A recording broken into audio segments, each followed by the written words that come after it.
Welcome to the machine. Okay, so today, Chinese Remainder Theorem and possibly, hopefully, Fermat's little theorem. So that's two big chunks. We'll see how this goes, okay? So again, I started talking about this yesterday.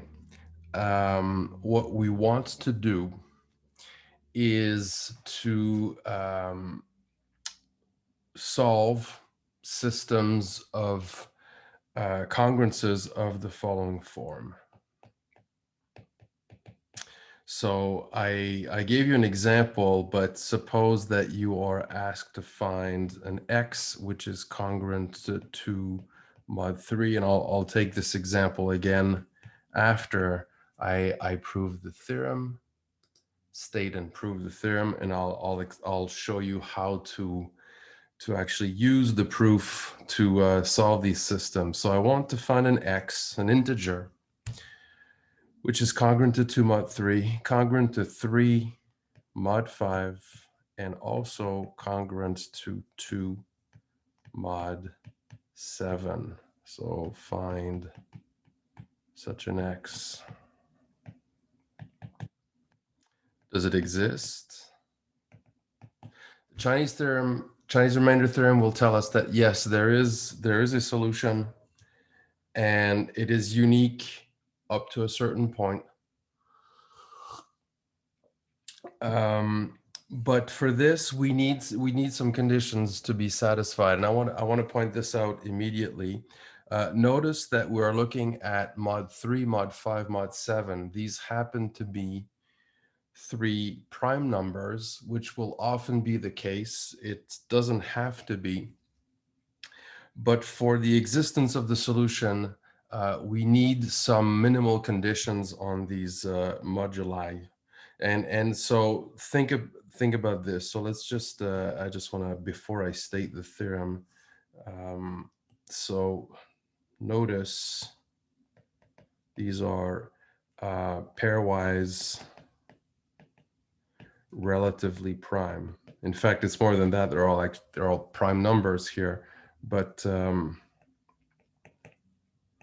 what does that mean again? It means that the GCD of any two is 1,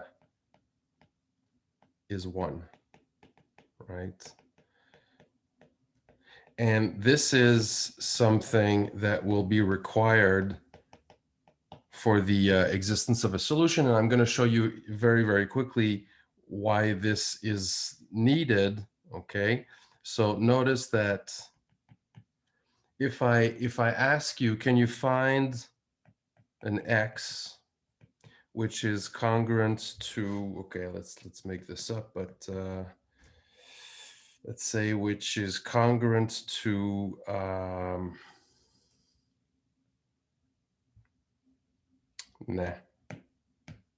1 mod 4 and 0 mod 2. Can you find such an x? Well, it's unlikely, right? Because if you look at the second condition, it'll force your number to be odd, and the first condition forces your number to be even. So there's no such x, right? So there's a relationship. So this is clear, right? So there's a relationship between congruences mod 4 and mod 2, right? So just so I'll keep in mind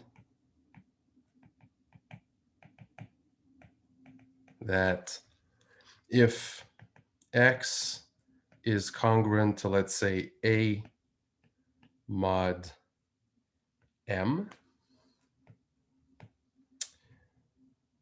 that means that m divides x minus a. So if for any divisor of m, you will get the same result. So then, let's just say it this way. So if x is congruent to a mod m, and n divides m, then X will be congruent to A mod N also. Okay, so if you have, and I could make it even trickier by having a common divisor, but rather than just direct divisibility, because, so why is this? Because, right, so X congruent to A mod M means M divides X minus A, and if N divides M, then that'll mean that N divides X minus A also. N divides M, which divides X minus A. So X will be congruent to A mod N also. So these are not independent. So if you have divisibility between these moduli, then you're going to run into some difficulties in finding solutions. Okay, so to avoid that, we'll just assume that they are all relatively prime to each other. Okay, and then we'll be fine. Okay, so conclusion of this, so need some conditions on moduli to guarantee, to ensure existence of solution. Okay, so that's the reason why I'm going to have this this hypothesis. So let's state the theorem, and now you know why that special hypothesis is there. Otherwise, it wouldn't be true. It is possible to tweak this, but it becomes heavier and not as interesting. So this is the statement. Let's just let me see, where am I? Okay, let's just go here then. Sorry. Okay, so theorem.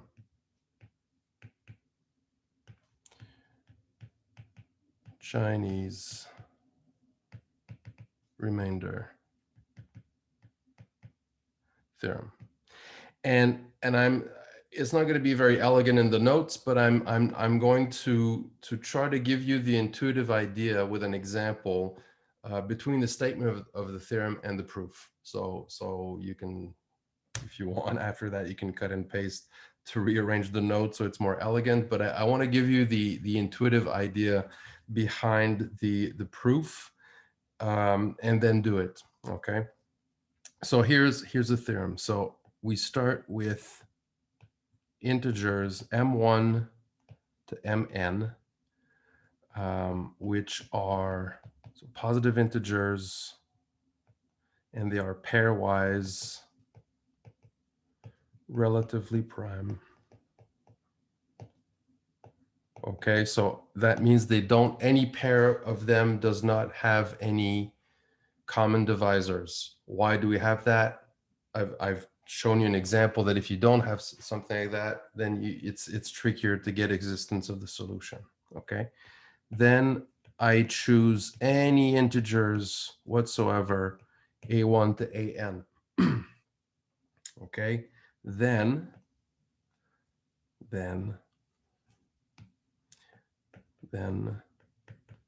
the system X congruent to A1 mod M1, X congruent to A2 mod M2, right up to X congruent to AN mod MN, has a solution. So there is a solution. You will always find one. Okay, so the only condition is the M1 to MN, they don't have common divisors pairwise. The A1 to AN, totally arbitrary. Okay, and you're trying to find an integer which is congruent to these AI mod MI, all of them simultaneously. So there is a solution. That's what the Chinese remainder theorem says. And not only that, but it is unique up to what? Okay, so it has a solution which is unique mod, let's call that M. What is M? It's the product of these MI. Okay, so again, what does that mean? It means that if you take any two solutions, they will be congruent mod M, which is the product of all the M1, M2 right up to Mn. Okay, or if you prefer, this implies that there is a unique solution between 0 and M minus 1. Okay. Okay, so before I show you the proof, I'm going to take my baby example that I had and show you the trick. There is basically one simple trick to make to prove this, and it's also a way to produce the solution, which will be important for us. So let me point that out. Okay, so before I, sorry, so before the proof, what I want to do is I'm going to illustrate the idea with a small example. Okay, and another note which is important is this, is that the proof tells you how to produce, so it's not an, it's a constructive proof. Okay, so this is a constructive proof which actually gives you a way to find the solution. Yeah, you actually have the solution, and this will be very useful and crucial, actually very useful for RSA. Okay, so we need this in RSA. We need to be able to produce this number. Okay, so what was my example? It was the following.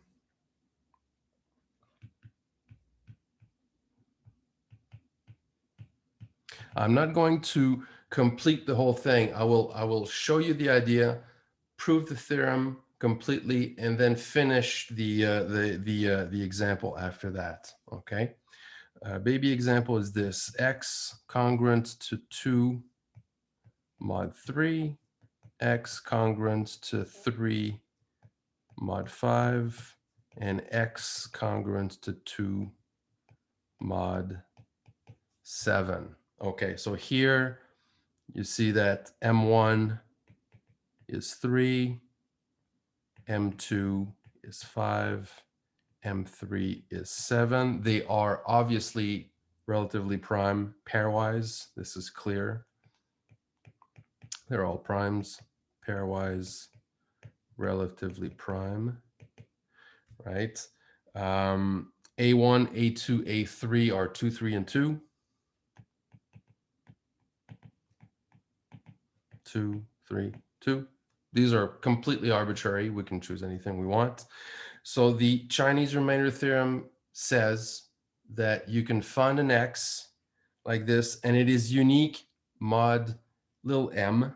What is little m here? It is 3 times 5 times 7, which is 105. And the solution exists and is unique mod 105. Okay, so what's the trick?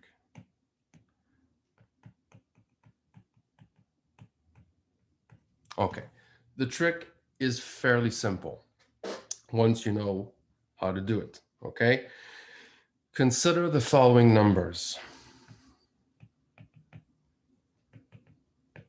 So what I'm going to do is, so I have 3, 5, and 7. Okay, and I'm going to basically multiply all of them together and then remove 1. Okay, so I'm going to get 3 numbers like this. So there's 3 times 5, there's 3 times 7, and 5 times 7. Okay, still you don't know where I'm going with this, but we're close. Okay, so let's just take 3 times 5. Okay, 3 times 5 is obviously congruent to 0 mod 3, and it is congruent to 0 mod 5, right? This is divisible by 3 and 5. What about mod 7? Well, it doesn't really matter for us what it is mod 7 right now, but the thing is, it is relatively prime to 7, and the GCD of 3 times 5 and 7 is 1. That's by hypothesis, okay? There's just one little tricky thing. I said that GCD of 3 and 7 and 5 of 7 is 1, and then 3 times 5 also. I'll get to that. But intuitively, I mean, for these actual numbers, you can see this is true, okay? So what does that tell us? The GCD of 3 times 5 and 7 is 1, means that 3 times 5 has an inverse mod 7. That's what we saw last time. So this says that 3 times 5 has an inverse mod 7.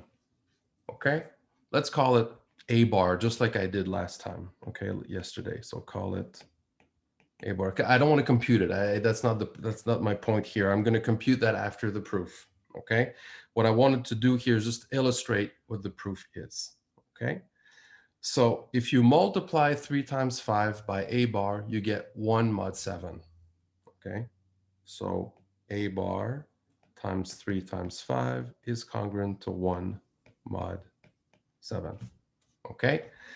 In the end, what do I want? I want a number which is the x I'm looking for. I want it to be congruent to 2 mod 7. Once I get to 1, I can just multiply by whatever I want, and I'll get what I want. So then if I multiply this by 2, 2 times A bar times 3 times 5 will be congruent to 2 mod 7. Now you say, wait, but this number is congruent to 2 mod 7, but it's 0 mod 3, 0 mod 5. Okay, so what do? Add whatever I need after that. Okay, so that's the idea. Okay, so I've got that little piece here that is not going to contribute anything mod 3 mod 5, but it gives me the 2 mod 7 that I need. Okay, so take x to be this 2 times A bar times 3 times 5 plus something times 3 times 7. I'm going to do that in just a sec. Plus something times 2 times 5. Okay, I'm going to get to that in just a sec. Okay, so if you look at this part here, okay, this is 2 mod 7, right? What about this part, mod 7? It's 0, right? What about this part? So I wrote the wrong thing, did I? What the 3, 12, 6, 7. No, that's not a 2. Sorry, that should be 5 times 5 times 7. Thank you. Yes, this is also 0 mod 7, right? Everybody's okay with that?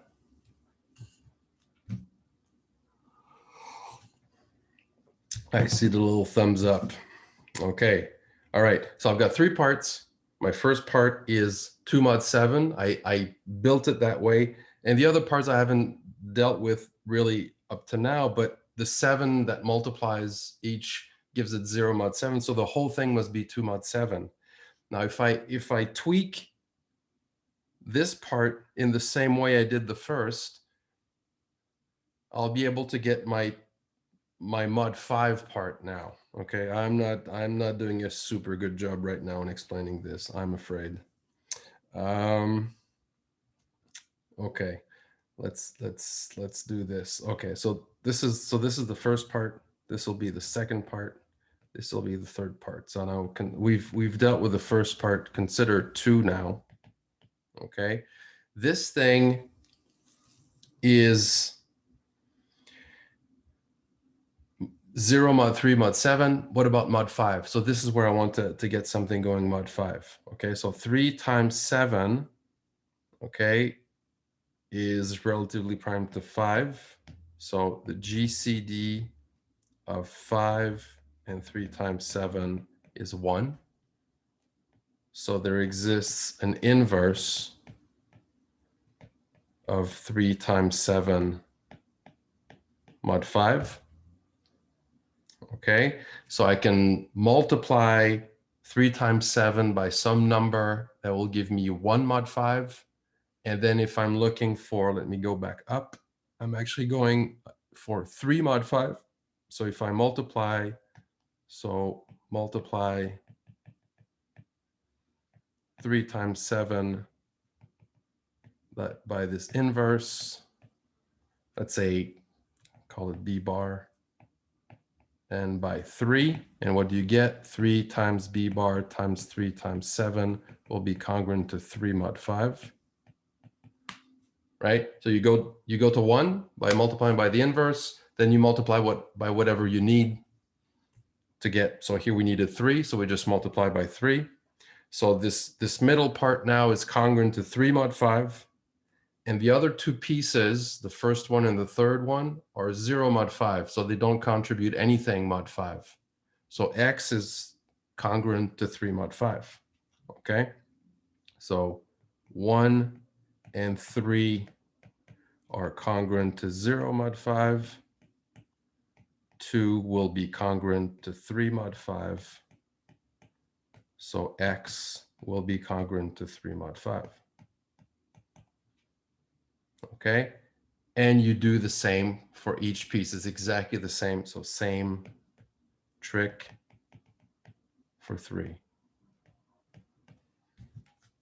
I'm sorry, I somehow there's something that I did here that's just maybe confusing. I hope not. Could be, okay? But essentially, the trick is this. We can split up X into pieces. Only one of each will be contributing in a non-zero way to mod mi.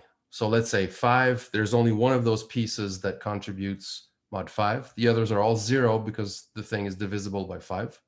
And in that piece, I can multiply by the inverse and by whatever I require to get it congruent to whatever I want mod 5. And so with the 0 contribution of the other ones, I get what I want mod 5. This is the same for all the pieces. I can work with all the pieces separately, okay?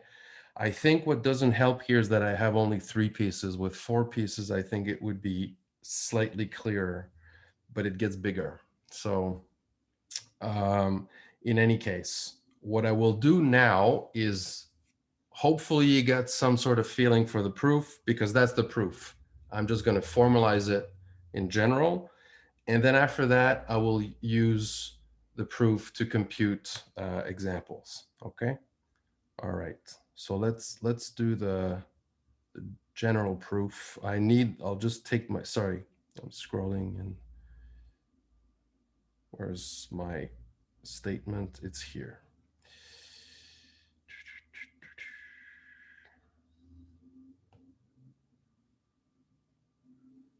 I want this.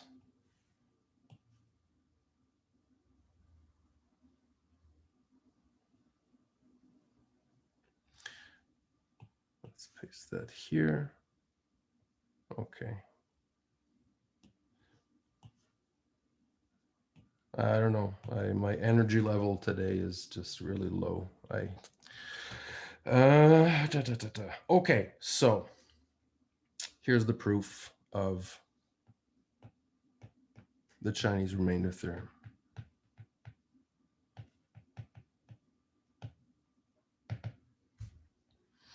Okay, so I want to show there is an X and it is unique mod something.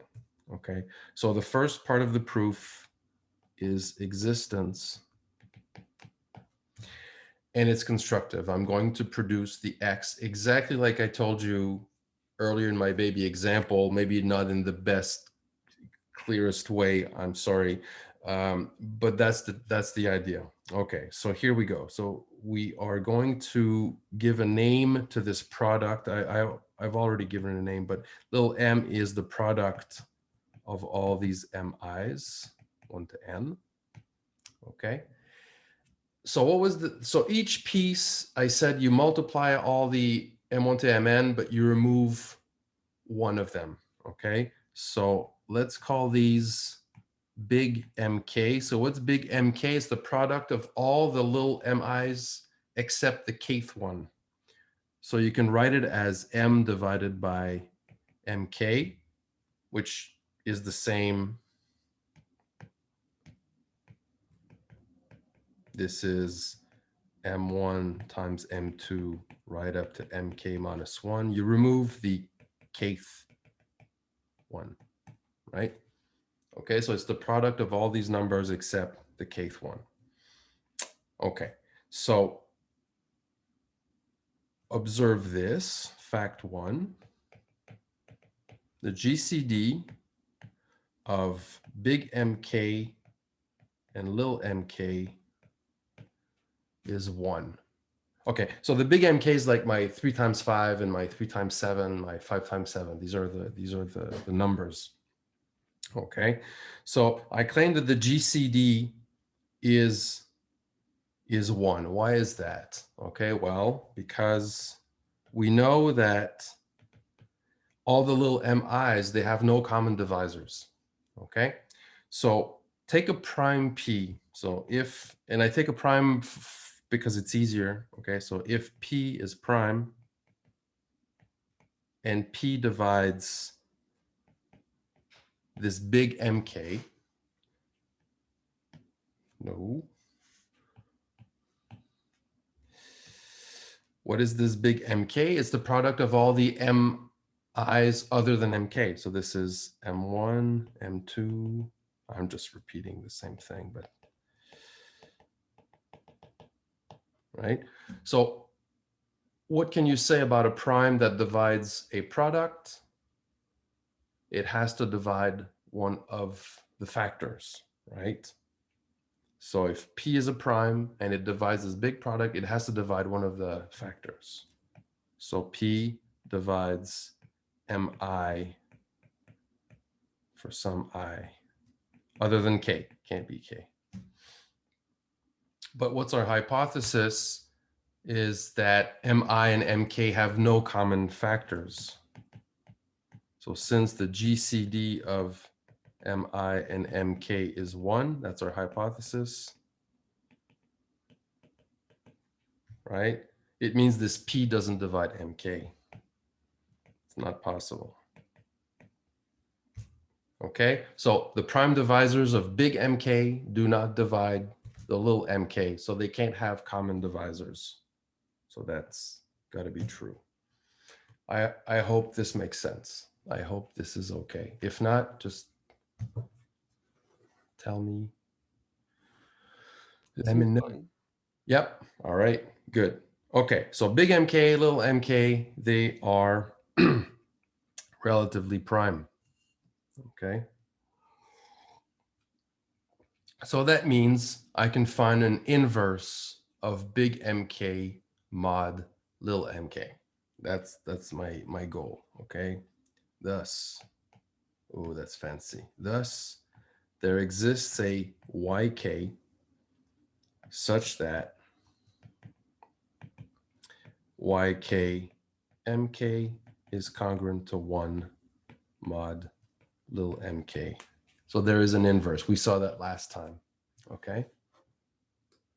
So big MK is relatively prime to little mk. It has an inverse, mod little mk. So that's exactly what I want to use to produce my x. Okay. So here is x. Consider x to be a1 y1 big M1 plus a2 y2 big M2 right up to the last one, an yn big Mn. I hope I didn't mess up. That should be it. Yes. I claim that this is the x that I want, or ax, some x that works. Okay, so I claim this x works. Why is that? Okay, so I'm going, so that you don't, so I'm going to just try to simplify just a little bit. Rather than take an arbitrary k, I'll take 1 to start. Okay, so let's just consider what happens. What happens, let's say mod M1. Okay, let's just take a look at that. So this is just like in the construction I gave you in the illustration. Big M2, big M3, right up to big Mn, they have little m1 as a factor. Okay, so first, little m1 divides big M2 by construction, right? So all of these are the product of all the little mi's, right? Except the kth one. So little m1 is a factor of all of them. So that means that mod little m1, all those guys just are zero. They're all gone, okay? So it means that this part here, this is congruent to 0 mod little m1, okay? Because little m1 divides the whole thing, okay?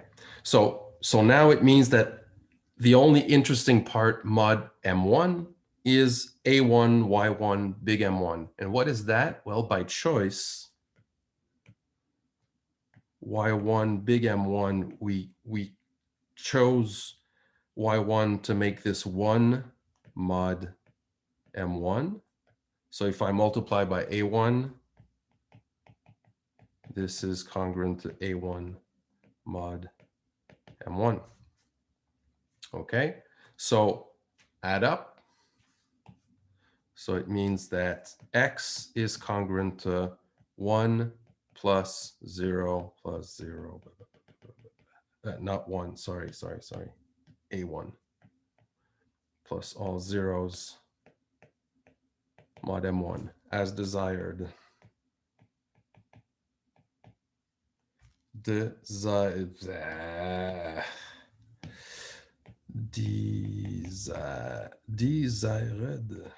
Yes. Strange language. Okay. So the first part we fixed to get A1. The others we don't need to care about because little m1 divides everything.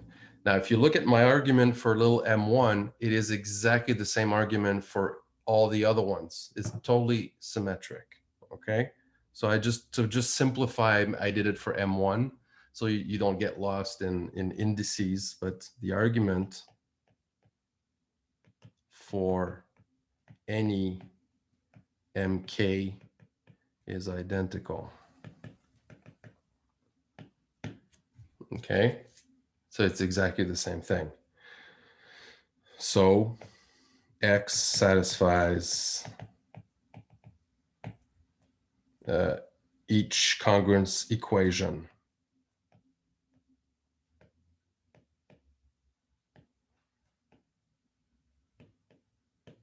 Okay, so it's a solution. Okay, now the second part of the proof is I want uniqueness. Okay, and this is important. Okay, so how does this go?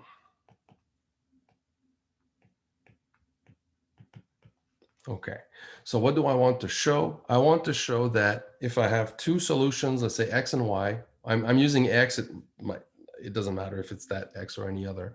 If I have two x and y's that satisfy all these congruence equations, then they will be congruent to each other mod m. Okay, so to show if x is congruent to ai mod mi for every I from 1 to n, and y is also congruent to each ai mod mi for each I, then x is congruent to y mod. Now notice they're obviously congruent to each other mod mi for each I. That's silly. There's nothing there. What's stronger is to say that they're actually congruent mod some much bigger number, which is m. M is the product of all the mi's. Okay, so that's what I want to show. Now, why is this true? Okay, so let's write it up. Let's see what this means. Okay, so we have that x is congruent to y mod mi for each I, that's a consequence, right? I said this is immediate, right? They're both congruent to AI mod mi, so they're congruent to each other. So it means that mi divides x minus y for each I equals 1 to n. What do I want? I want m to divide this product.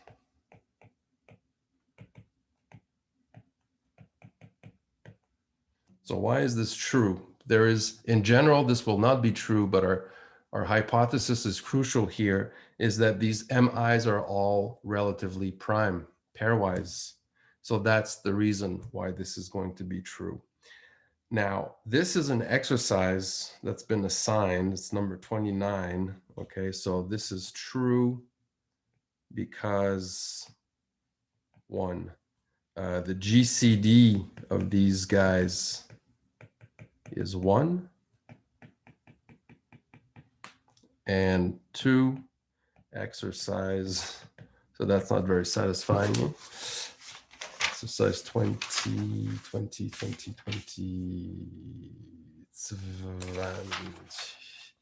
was? 29, yeah. Exercise number 29 in the book. Okay, so that's not satisfying, is it? But here's the reason.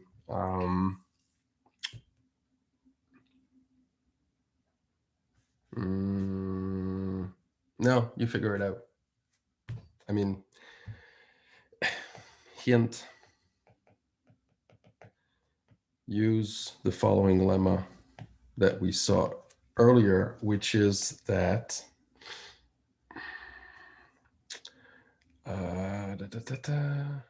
if A divides BC and the GCD of A and B is 1, then A divides C. It is also possible to use the fundamental theorem to prove this, but it's not as elegant, but it's truth is truth. There's elegant truth and inelegant truth, but they're truth. So that's fine, okay? So or fundamental theorem of arithmetic. So you can use that also. But I'll get back to that. When I do a bunch of exercises, I'll get back to that, okay? I just don't want to get bogged down into that detail here, okay? So what I'd rather do is illustrate the proof that I've just done with the numbers that I had earlier, okay? So here's our, so that's the end of the proof, okay? Let's illustrate this with back to our baby example. Man, I miss an audience for this. It's bad. I know you're there, but it's like, I'm not even sure. Are you there? Yes. Yep. Yes. It's hard to know what to react. Yeah, I know. It's not your fault. It's not. That's the way it is. That's, you know. Thing is, when I mean, if I'm in with you guys in the, I can, you know, there's body language. It's there. You know, you see the reaction, how people are moving, or moving awkwardly, like in meaning I have no idea what's going on. I want to go outside or something like that. Now I have just nothing. So it's okay. Okay, x congruent to 2 mod 3, x congruent to 3 mod 5. I'm not blaming anybody here. It's just, that's the way it is. Okay, I want to find an x which is congruent to 2 mod 3, 3 mod 5, and 2 mod 7. Okay, so again, what is the strategy? I'm going to, so I've got my little m1 is 3, little m2 is 5, little m3 is 7. Little m is the product of these guys, which is 105. Okay. A1 is 2. So I want to find the yi's, right? So remember that x is equal to A1, Y1, big M1 plus A2, Y2, big M2, A3, Y3, big M3. That's the x we want, okay? Or an x. You'll see. I'm doing this because often the question. So okay, I should. So find. Here's the question. Find the smallest such that. Okay. So the proof is not going to give us the smallest. We'll have to do something else after that to find the smallest, but it's not the hard part. Okay, so again, what are these? Big M1 is the product of all the MIs except little m1, so that's 5 times 7. Big M2 is 3 times 7. Big M3 is 3 times 5, right? And what are the yi's? There are the inverses of big MI mod little mi, okay? And yi is the inverse of big MI mod little mi. Okay, so everything is here. So how do I find these inverses? Okay, well, if the numbers are small, it's very straightforward. Remember those examples I gave with Z8, Z7, Z11? Basically, it's the same thing. If the numbers are bigger, then how do you find the inverse? You have to backtrack the Euclidean algorithm, okay? So, so here, the numbers are small, so it's direct. Otherwise,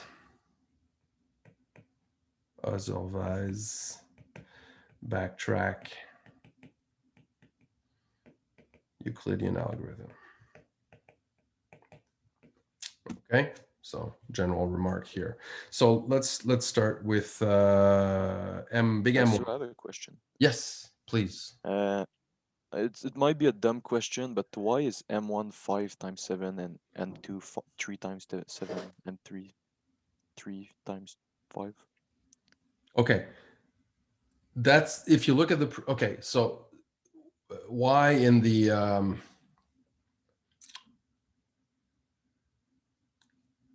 what I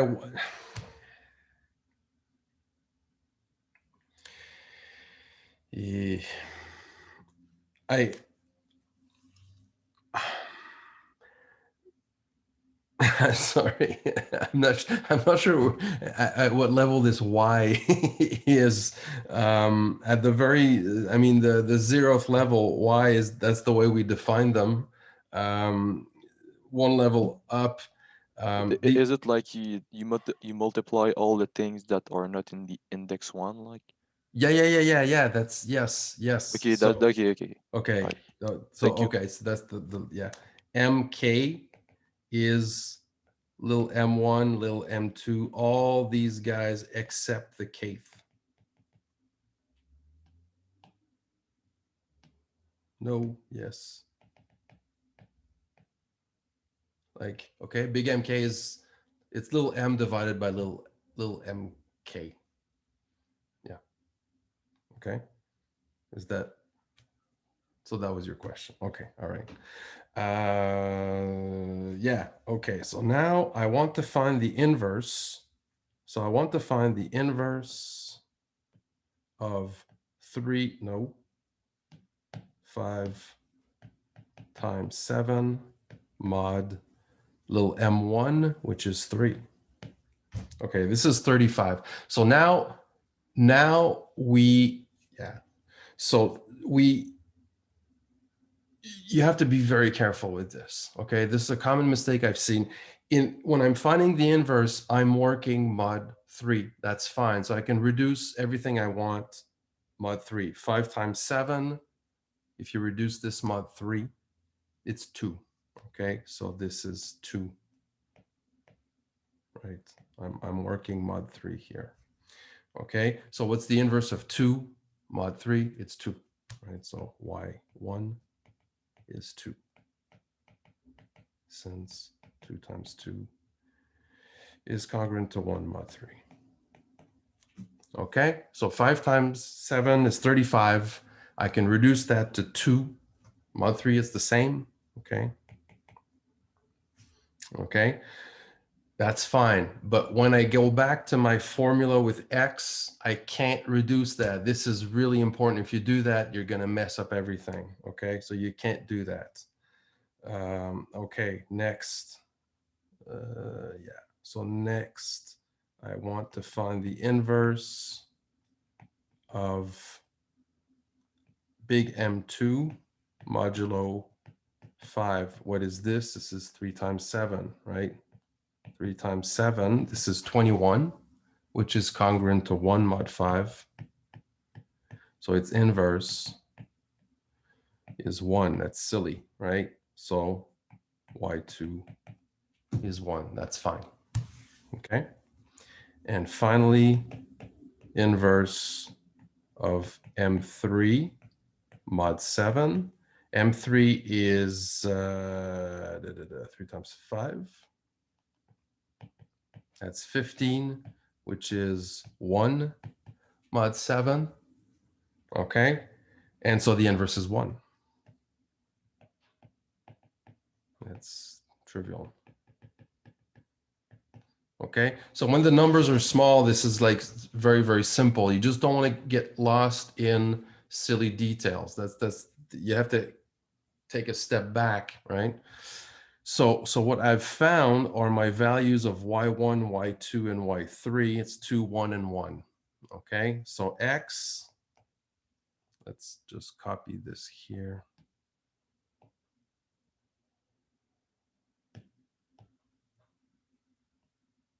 Yep.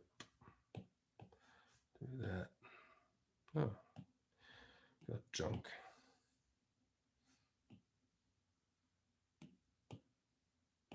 Okay, so this is the x. We found y1 is 2, y1, y2, y3 are 1. Okay, so I get x is 2 times 1. M1 is 5 times 7. Don't reduce it mod 3. This is really important. You don't want to do that.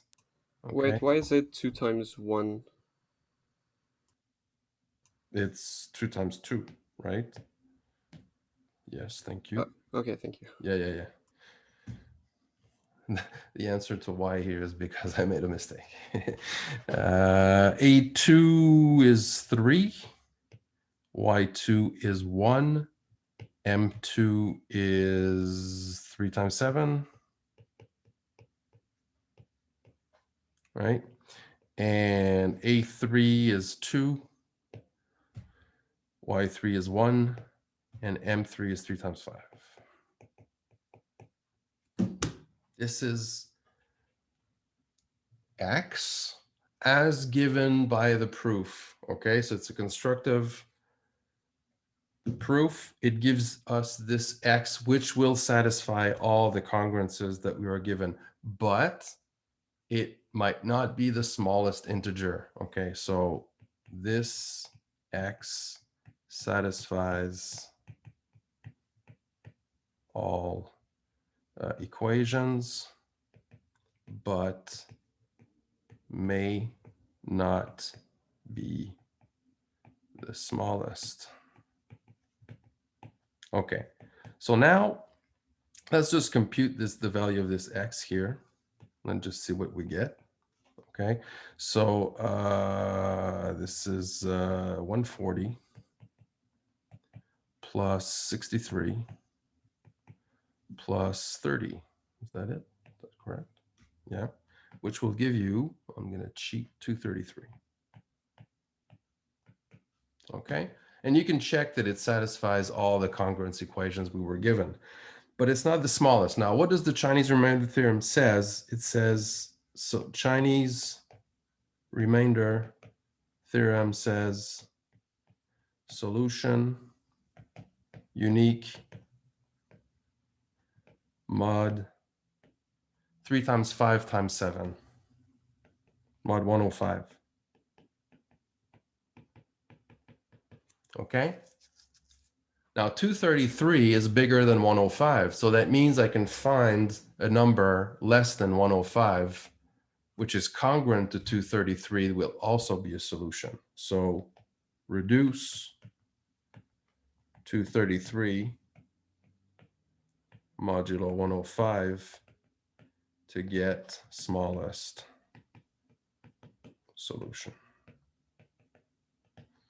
Okay, so just you can divide, but here it's simple, right? So 233 is 2 times 105, that's 210 plus 23. Right, so 23 is the number you're looking for. So the smallest solution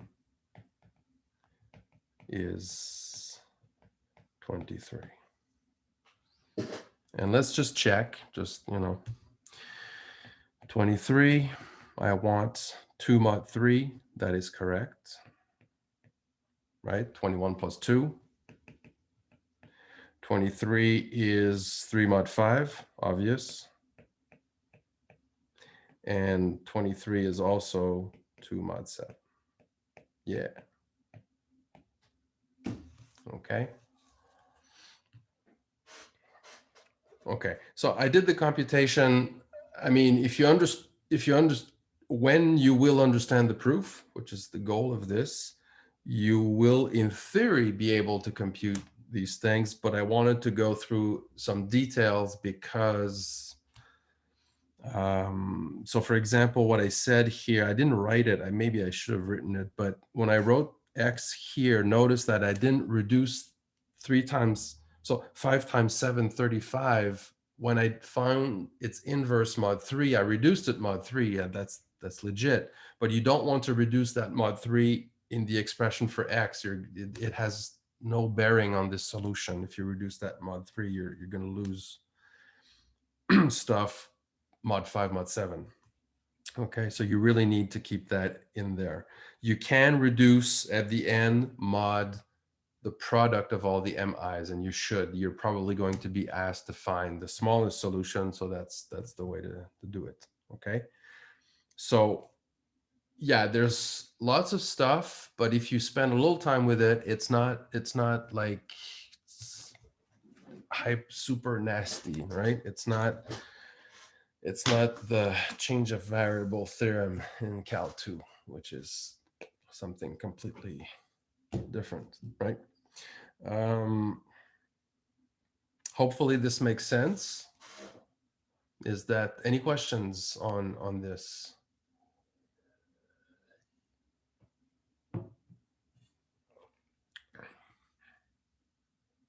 Apparently not. Or somebody's asking a question, but they're muted because my image froze. No? Okay. Seems fine. All right. Okay. Are we on time? We're good. Okay. So that's the Chinese remainder theorem. And as I said, and you can look it up in the book, and I want to spend time on this, but if you remember, so there are two things here. There's the uniqueness of the remainders of the number which is congruent to those given remainders, okay? And so the second thing is that we know that arithmetically we can work with remainders just as if we were working with the original numbers, right? So adding remainders or adding the original numbers or multiplying, everything is fine. So this is a smart way of dealing with very large numbers which exceed the capacity, let's say, of a machine. By working with remainders, then you can sort of cheat and work with bigger numbers than you would normally would be able to. Okay, I don't know. Something went wrong with that sentence, but okay. Let's move on. Fermat little theorem. Okay, this is something else. This is also, sorry.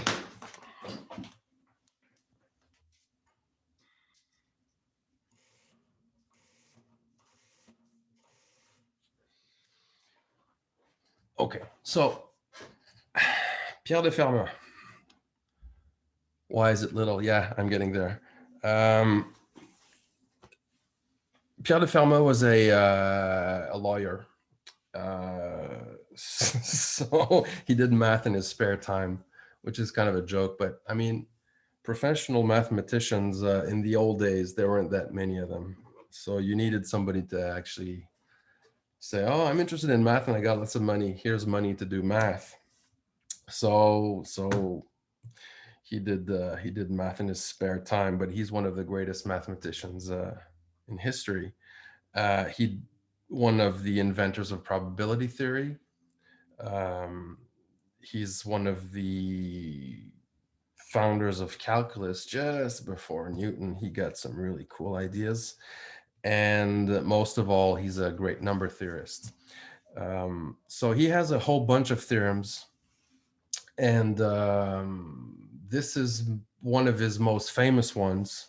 And it's called the little theorem because there's also the big. So there's Fermat's theorem, which he actually never proved, which is the most famous result attached to Fermat's name, although he claimed he had a proof. It's a long story. He claimed he had a proof, but it's a very, very certain that he didn't have a general proof. The proof was finally completed by Andrew Wiles in 1994. So that's like, took a long time to figure it out. So the little theorem is to, as opposed to the big Fermat's theorem. Okay, so what does this say? It is not an obvious statement. Here it is. Let's state it. Okay, and then I'll prove it. So first ingredient is a prime number. Okay. So there are two statements. Okay. The first statement is the where the meat is, or where the protein is if you're a vegetarian. So if P does not divide A, some integer A, then A to the power P minus 1 is congruent to 1 mod P. Now, written like that, it doesn't look like super exciting, but it'll turn out to be very useful for us, for RSA in particular.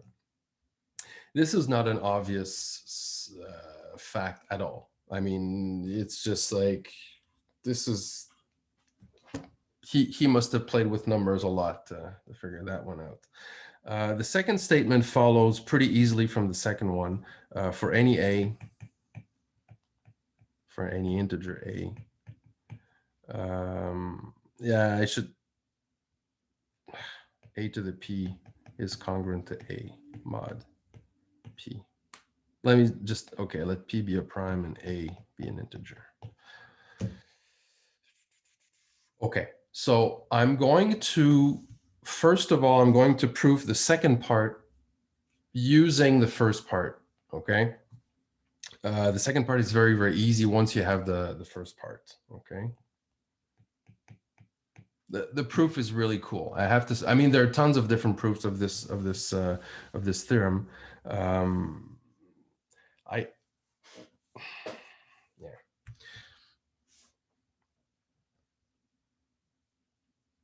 Yeah, this big theorem I was telling you about, this is also known as Fermat's last theorem. And the reason why it's called Fermat's last theorem is that, so Fermat didn't, he didn't publish much. He actually, we didn't have much of his writings. And in fact, he made a lot of statements and no proofs. A lot of these statements were proved by Euler later on, but the people got stuck on that last one. And that's why it's called the last one, because it was the last one that nobody could prove. It took several hundred years. But that's not the one. That one is not so bad. Sorry, I'm ranting. I'm just How could he like articulate theorem that without proof and they end up being true like several years after? yeah, that's a very. He had good intuition. He was lucky. I mean, great mathematicians have made conjectures that turned out to be wrong. I mean, that happens, right? Yeah, of Uh, course.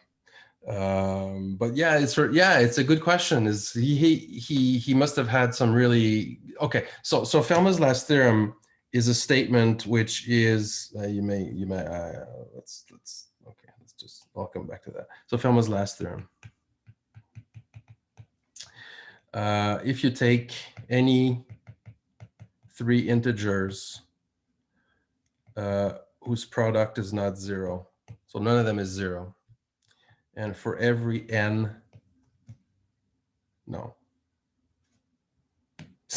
that's not, sorry, I'm totally improvising this. So, okay, so take any integer greater or equal to 3. The equation x power n plus y power n equals z power n has no solution x, y, z in z, x, y, z. Because of course you can put all zeros. I mean, that's silly, right? So there are some trivial solutions which are not interesting. Okay, so Fermat's last theorem is this statement. This is from 1650. I don't remember the exact year, but okay. So his son published a book, not of Fermat, but Fermat had made notes in this book, and it was published in one of the in this edition of this. It's a book of Diophantine equations, goes back. I mean, it's too long, but there was a note in the margin where there was next to the proof of Pythagorean theorem, right? So you know Pythagoras, x squared plus y squared equals z squared. This has many solutions in integers. For example, 3, 4, 5 is a classic one, right? So Fermat wrote in the margin, turns out that if you change the 2 for a 3 or a 4 or whatever else, you're not going to find any solutions. And he said, I found a really wonderful proof of this, but the margin is too small for me to write it. But what is known is that he probably had a proof for n equals to 4. N equals to 3 was proved by Euler, I think. But it took until 1994 for a general proof, which uses like math from, I mean, it's just insane. It's just an amazing proof, which I do not know in detail, obviously, because I'm not a number theorist. But yeah, so this is Fermat's last term. So he had great intuition. I mean, or he was lucky, I don't know. But he was a great mathematician. He was... Okay, sorry, I'm going fast through this. You can watch it in slow motion later. Okay, let's go back to this. Okay. Time is it? Okay, proof 2 using 1.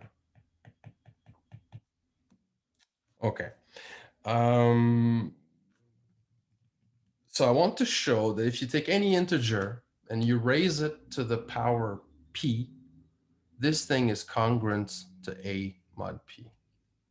Now, if you stare at 1, you probably have a good idea how to do that, right? You say if 1 is true and you multiply both sides by a, you're good, right? So the only problem is in 1, you have an extra hypothesis, which is p doesn't divide a.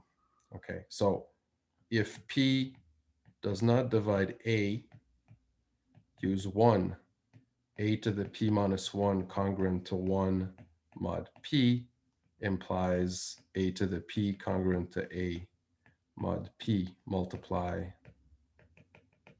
both sides, which we can do, right? By a. What if, but I need to check the case where p divides a. But if P divides A to the P is 0 mod P, and A is 0 mod P, so it's also obviously true. Then A to the P is congruent to 0 mod P, so is A. So it's sort of obviously true, okay?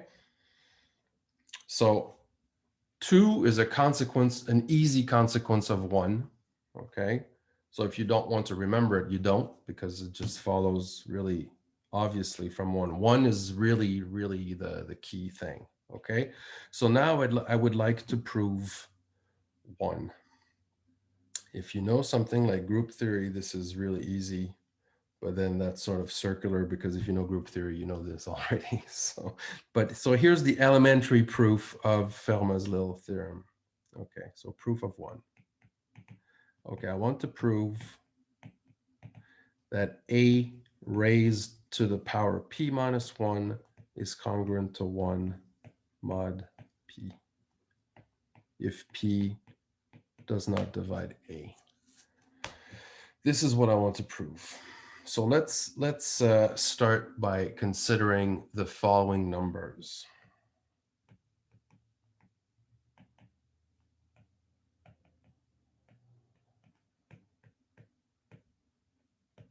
So I consider 1 times A, 2 times A, 3 times A, right up to P minus 1 times A. So I've got P minus 1 numbers here. Why am I considering these numbers? You will see in just a sec. It's a neat little trick. So my first claim is that if you reduce these numbers mod P, they're all different. Okay, so my claim is this, is that these numbers are all different mod P. In other words, what I mean is that no 2 of them are congruent mod P. So no 2 of them are congruent mod P. So why is this true? Okay, let's see. Oops.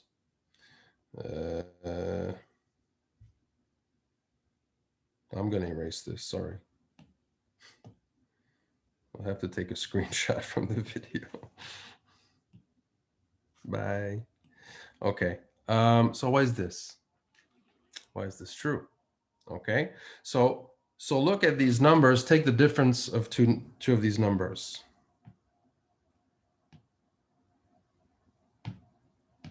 Okay, so you take, let's say, Ka minus La.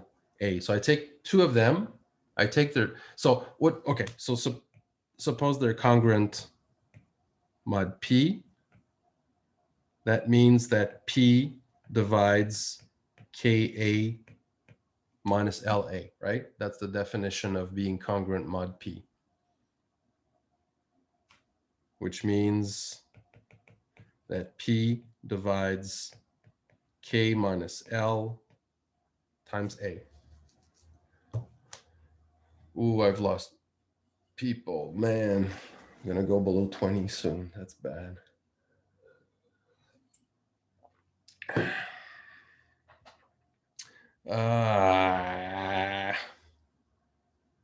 Okay, P is a prime.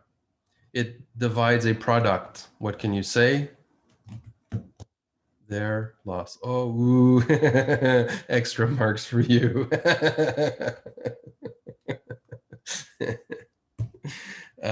P divides K minus L times A. It's a product. What can you say then? If P divides a product, it must divide Must divide each of them. At least one of them. Yes?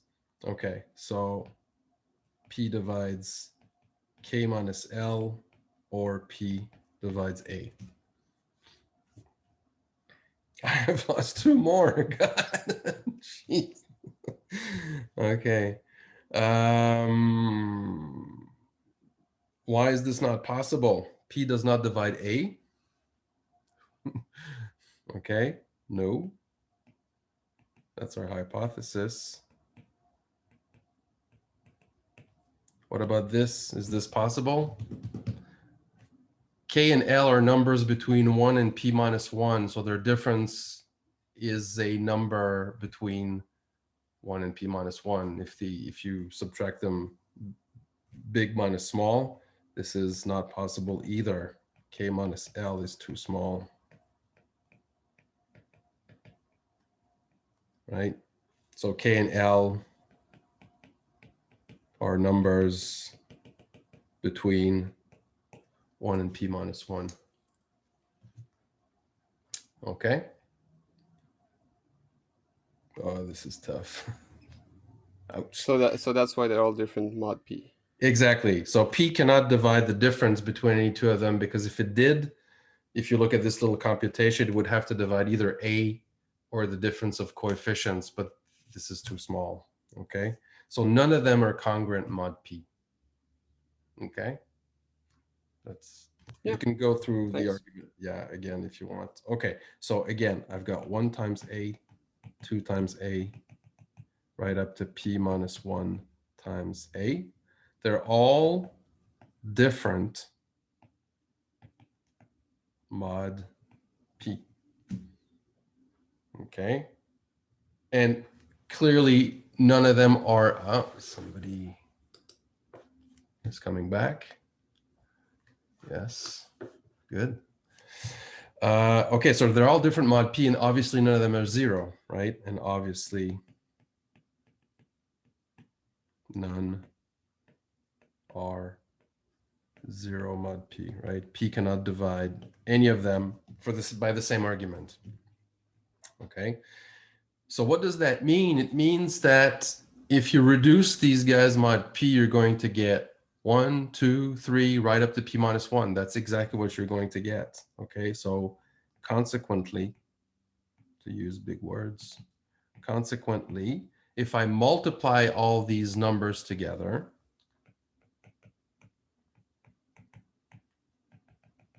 it's going to be a really big number. It must be the same as multiplying 1 through P minus 1 mod P.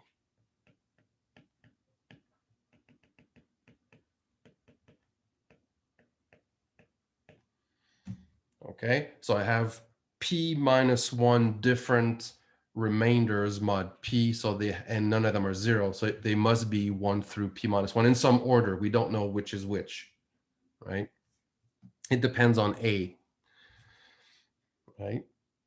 Hopefully this makes sense. That's the key step here. So if you multiply all these numbers, it's the mod P is the same as multiplying 1 through P minus 1. Okay. This is not easy. This is one of the hardest things we're going to see this semester. So look at the left-hand side. What is that? Well, I can factor out the A's, right? So this is 1 times 2 right up to P minus 1. And how many A's are there? There are P minus 1 of them. And this is 1 times 2 right up to P minus 1.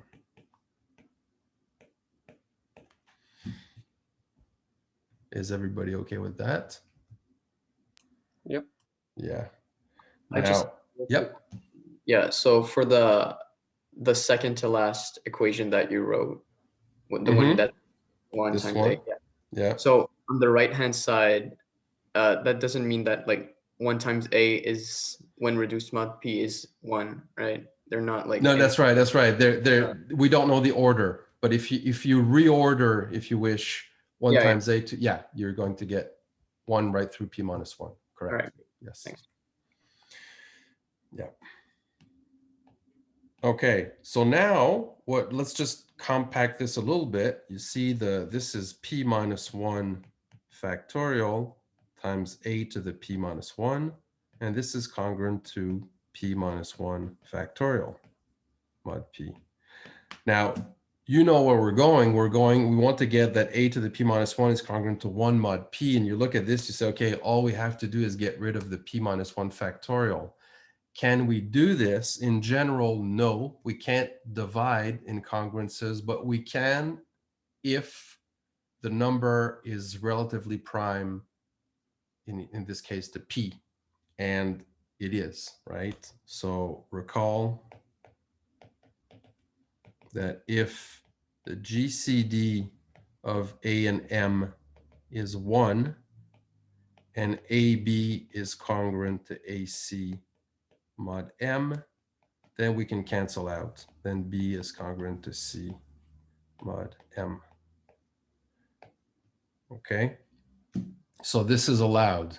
Okay, it is allowed to cancel out in a congruence equation as long as what you're canceling out, I mean, it's the inverse again. It's multiplying by the inverse. That's the way I see it. So if the GCD is 1, it means that there's an inverse. Now, why is p minus 1 factorial relatively prime to p? Okay. Hopefully you believe this, but if not, let me try to convince you. It's the same trick again. If p, so the GCD of p and something is either 1 or p. P has only two proper divisors, divisors. So if it's 1, we're done. Otherwise, it must be p. Because, so this is because p divides p minus 1 factorial. This is 1 times 2 times 3 right up to p minus 1. If p divides a product, it's a prime. It must divide one of the factors, but these numbers are all less than p, so it can't, right?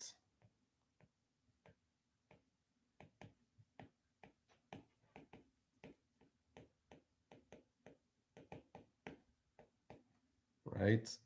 So p does not divide p minus 1 factorial. So the GCD is 1. Okay, and so we can cancel out.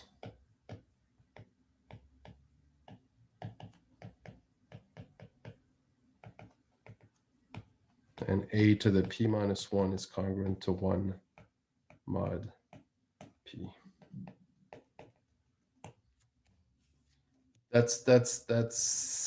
We've used pretty much everything.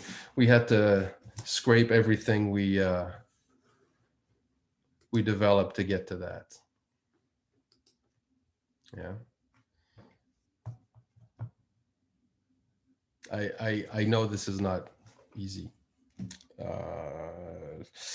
I hesitated doing Fermat's little theorem right after the Chinese remainder theorem. It's a lot of stuff in the same.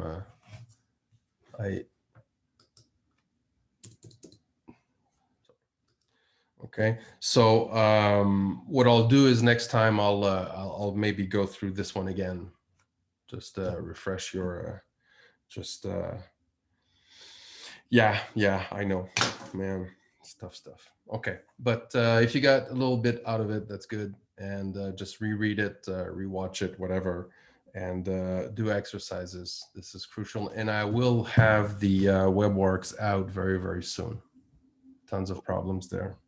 Why, like, the line implies p divides some I smaller than p impossible. Can you just please re-explain that? Yes. Okay. So, so if p is a prime and p divides a product, then p must divide one of the factors. Okay, this is if you yeah, I think that's the lecture that I recorded. So this is the same, this is a equivalent statement to being prime. You divide a product means you divide a factor. And in general, if p divides a product, it means that it must, so it doesn't, the number of factors. Okay, and since all the products are below, under, less, Yeah, that's right. than Exactly. p, Yeah. it's impossible that p divides Exactly. one of them. Okay, okay, Yes. thanks. Yes. Exactly. Yeah. So p minus 1 factorial could be a huge number, but since it's it's the numbers below p multiplied together, p can't divide it. Yeah. Exactly. Okay. Yes. Okay. So p minus 1 factorial can be canceled out in this equation. It's a very, I mean, this is a very smart, cool little proof. It is just that it's always a question of having your nose close to it, right? So when you're reading these things the first time, you're seeing this for the first time, we're sort of deciphering each little step individually, so it's hard to get the big picture. It takes getting used to. That's the thing. But the big picture is this: if you look at all the multiples of a, they're all different mod p. Multiply them together. That's the trick. Okay, that's it for today. I hope I didn't burn out your brain for the rest of the day. Questions, comments?